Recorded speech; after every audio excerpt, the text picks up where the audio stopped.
Okay, y'all, we are talking about Wish You Were Here by Jodi Picoult. If you saw my channel, you know I bought this because Jodi Picoult was banned in Florida, and she's going to be at a Polycon later this month. So I was like, you know what? Perfect opportunity. And I don't know what, like, y'all, I have no clue what I was getting into. So first of all, 5 out of 5 on my Goodreads. This book is just like, her writing is just beautiful. Like, I just love her writing. That said, this is not, if you are looking for an escape, this is not it. This book deals with COVID and the pandemic and the effects of COVID, and the effects on healthcare workers.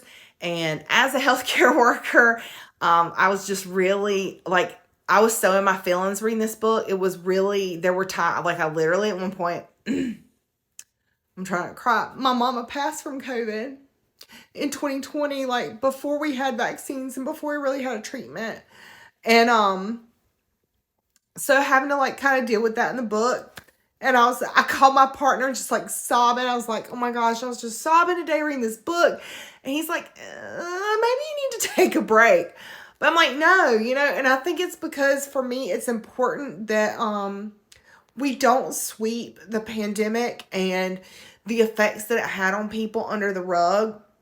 It's important that we remember that the suicide rates for first responders skyrocketed during this time, and for healthcare workers, because they were just so overwhelmed, right? And we lost millions of people, and those people all matter to the people who love them.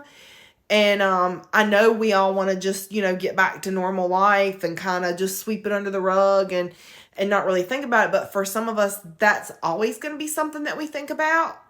And so I just felt like this was a beautiful, soulful, like, look at the pandemic. And it was not in any way what I thought it was going to be, which my partner's mom was like, oh, I love Jodi Picoult, but there's always a twist. And this was my first time reading her. And honey, there was a twist, and I did not see it coming. So I loved this book. I didn't want to put this book down. It's Wish You Were Here by Jodi Picoult. Again, it is not going to be an escape from reality, but if you are in that mood where you're like, you know what? I'm going to get my feelings today. Here you go.